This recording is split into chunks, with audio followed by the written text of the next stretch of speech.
It's shit. It's shit. It is wet dog water. It is shit. It is shitty shit. With everything, there are good and there are bad things. However, it should not be tipping the scale that the bad things go down like the fat singing lady. Episode 3 was very much a recovery episode. Because overall, not a lot happens. You're basically just seeing the aftermath. Ellie's traumatised as shit.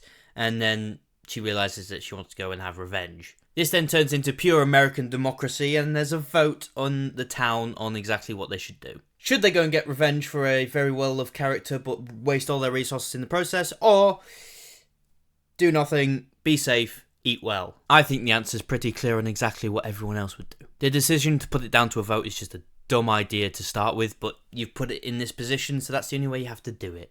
It's shit. But unlike in the game where it's Tommy that ends up running off and it's Ellie basically chasing him down, because Tommy in this is literally a big old wet wipe, and he's very much a townsman, which in reality, yes, is the much smarter and more reasonable decision, but where's Tommy Blood, where's Tommy Murder? It's double shit. Ellie then goes to Joel's grave and puts some coffee beans down, because I guess you like coffee. He was over-caffeinated. And then they head towards Seattle and then they see the Seraphite Wolves conflict, which involves dead children because we want to traumatise these characters even more. Episode 4. Pure baboon arsehole. So what happens in this episode is they try infiltrating a WLF building, or just a Seattle building, and they find, like they do in the game, all the soldiers hung up. And just like in the game, the WLF soldiers find them there and try finding them. And as they're running away, they end up going down into this like train station, old train track way, and there's a shit ton of infected down there which they don't know about at this point. And so all these soldiers get absolutely murked, and then Ellie and Dina have to try skedaddle the way out of like 50,000 zombies' mouths. However, it doesn't work because Dina is almost bit. However, Ellie puts her hand in the way, obviously then showing that she is immune. Which, yes, is different from the game, but it's the way it has to go because there are no spores that are introduced yet. Then Dina confronts Ellie, thinking that she sacrificed herself for her. And then it does the most cliche way into a conniving, shagalicious scene.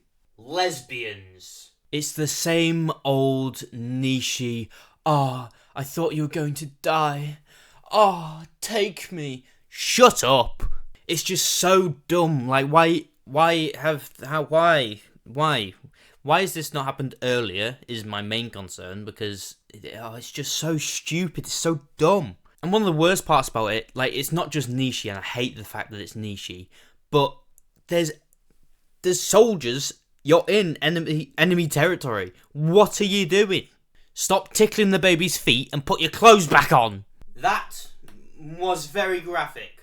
And don't get me started on the very next few seconds, because Dina then reveals to Ellie that she is pregnant. And given the circumstances, what happens in the game should happen. Ellie should be rightfully pissed off and angry that she is there with a pregnant person, because you're putting the baby's life and the mother's life at risk. But no! This show decides to come up with the greatest one-liner that the history of TV and film could never even fathom of writing. This will be offensive. I'm gonna be a dad! I'm off to hell. Fuck it. Right, I'm not even making fun of her, I'm making fun of the way the line was said and just the line in general, alright? At least that's my defence. But it's just so dumb. But no one in their right mind would act like that. You wouldn't be happy, you're in enemy territory, and no, you're not going to be a dad because you've literally just shagged this girl 5 minutes ago and now you're happily wed, are you? Retard. Not to mention the fact that you both have vagina. Biology. Two yings don't make a yang. Unless it's with Jessie, in which case the yang was yanging. That's not racist, right? I don't think it is. Oh, no. If you have to ask the question, it probably is. Oh, I'm keeping it. And then anyway. Episode 5. if you've managed to survive this far. Literally about 3 specific things happen in this episode. I'm 100% going to list 5, but screw me. Ellie and Dina go into the wolves camp trying to ambush them and go around like the back or a side entrance, but they then get ambushed by about 10 different smart infected walkers. Jesse then saves them. I thought it was going to be Tommy, but Jesse then reveals that Tommy's also with him. So now the characters are actually in the right place for once. The soldiers, obviously hearing the shooting, then try chase after them, and they have to go into the restricted off forest. And this is where we're properly introduced to the Seraphites, and they're doing this ritual on this dude, and they just disembowel him. And then the group gets found out, and Dina gets shot with an arrow in the leg, and then Ellie makes a distraction so Jesse and Dina can piss off. And I'm going to take a very reasonable guess at the fact that this is to create a little bit more conflict, and I reckon Dina is going to tell Jesse about her being pregnant just so it creates more character dynamics. After using herself as a distraction, Ellie then hides in this tree like a children of the forest, or child of the forest I should say, and literally just blends into this goddamn tree. I don't know how she did it. Must have literally just water slided, jumped into this thing's root, and then she uses this time to go and hunt Nina. So she finds Nina. They then have a little chase scene through these like hallways and things. After a minute or two of chasing, Nina then realizes that Ellie ain't gonna give in, so she tries to take them both out by going into the spore area. Yes, there are finally spores. Does this now technically make Cordyceps more OP than the one in the game? Yeah. I'll get to that in 1 second. So we now get into where the spore area is, and the entire area of this is just covered in Cordyceps. It looks like a rip-off of what the Xenomorphs do in Alien, where they just cover everything in that sludge and just slimy tentacle shit. And I can't lie, Ellie takes her sweet-ass time in there, because she sees these 2 infected which are just planted in the walls and on the floor, and they're just like fishes in a goddamn pond, spurting out spores. And then after spending at least 20 minutes sightseeing these goddamn things, she starts hearing Nina splurging and dying from the spores, and follows it. And now for anyone asking why she didn't kill either of these infected, the Cordyceps in this universe, if you attack it one place or injure it one place, all the other infected in the known area or connected to it know exactly where that is and go towards it. Which does make these spores actually more dangerous, because it's both spores and a location detector at the same time. Kind of OP to be fair, so kind of cool. So at least they're consistent in their bullshit. And when she tracks down Nina, it's almost precisely like what it is in the game. However, Nina just reveals absolutely everything to Ellie at this point. She says Joel killed all the Fireflies in that hospital, and she killed 1 doctor, 18 soldiers and 1 doctor, and that 1 doctor was Abby's dad. She actually says this and reveals this to Ellie. And I don't think in the game Ellie actually knows what the relation of Abby was to those Fireflies in the hospital. I think she just knows that Abby was related to perhaps one of the people in the hospital, at most. And then Ellie's comeback to this is, I know, don't care. Bonk. So yeah, that was a process. Oh my goddamn camera just died. I hope that's in the same position, but it might look different, so screw it. Now the flashback at the end of the episode is either just going to be a flashback, or it's going to be an ethereal, just in the moment, beating Dina, just daydream, basically. So I don't think there's really a lot to that. What I'm trying to say and how I'd summarise my thoughts is Bella Ramsey is a very, very good actress. She's very capable and very good at playing extreme emotion. However, I've noticed just over the last few episodes and just actually looking at it and just noticing some of the acting things, she isn't very believable just in normal conversing and conversation. An example of this I can directly give, because it's something that sticks in my mind as icky. An actor's ick, if you will. It's after Dina's already revealed that she's been pregnant, and they're walking, and Ellie basically says to her, you don't have to do this, you don't have to come. I mean, she already did, supposedly. But it's just her saying this to Dina to try and you don't have to do this. And the way Bella Ramsey says this as Ellie, it feels just so nothing. I don't know, it's just the way she says it, some of the facial expressions, it seems so deadpan and just nothing behind it, no intent to try help Dina, save her, or save the baby. Just nothing. I felt nothing from it. And I've noticed this quite a few times where when it's just normal Ellie talking, it just seems so either nonchalant or not even that, but it's just deadpan. Like, there's not really much behind what she's saying. It's kind of just saying it. And I can't lie, I might have to attribute that to her autism. And that's genuinely no hate from me. It's just, I think that's something that's actually holding back some of her just normal dialogue. Because when she goes to the extremes, she's very, very good at doing that. It's just those normal conversation situations, I don't feel it from the character.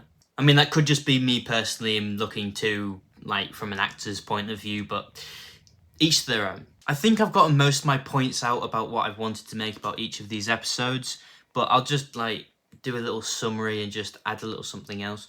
Just the writing on some of this is quite bad.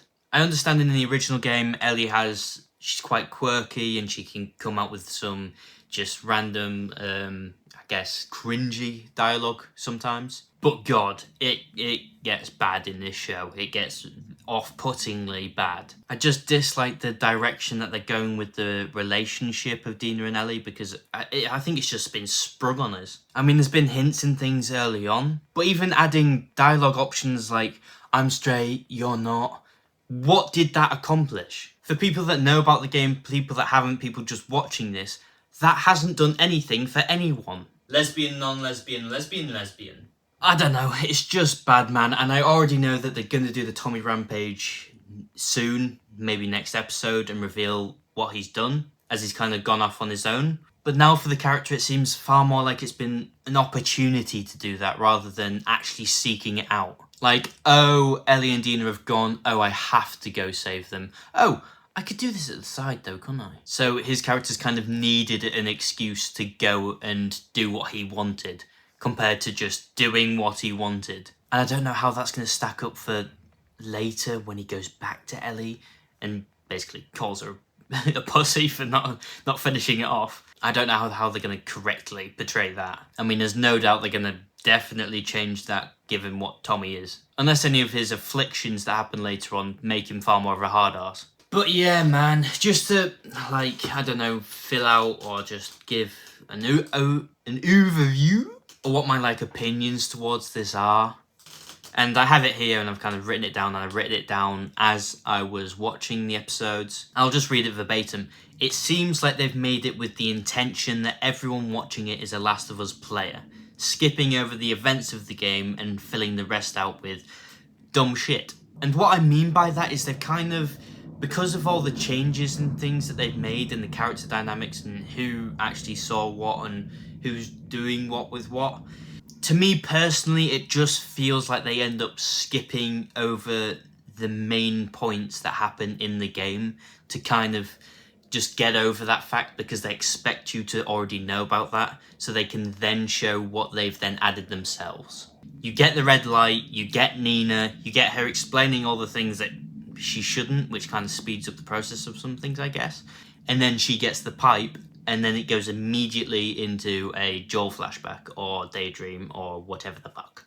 And it's not even what I'd call expanding on the game. It's just what I'd call, I guess, like cocooning around it with stuff, so that the people that have played the games focus on the cocoon itself instead of the stuff in the middle, because you already know what that is. Good lord, this video is long, but I'm 100% going to finish on this point.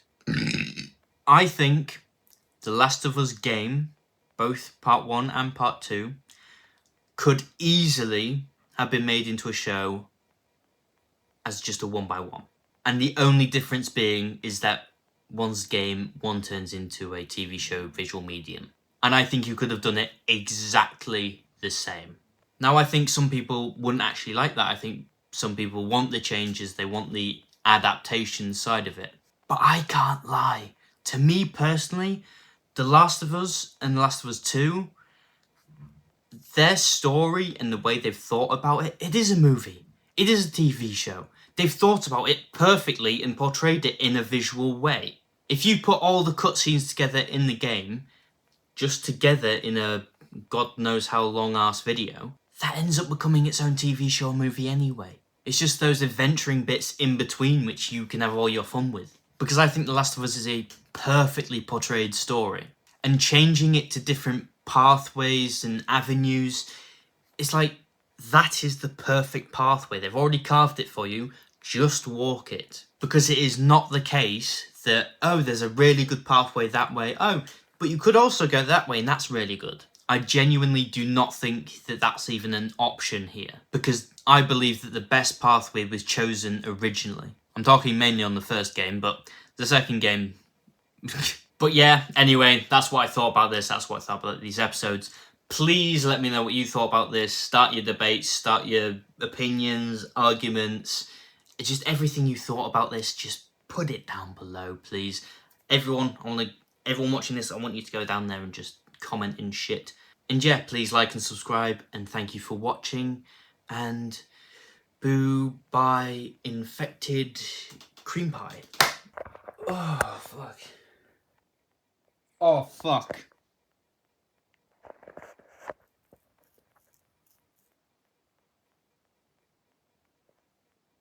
Fuck.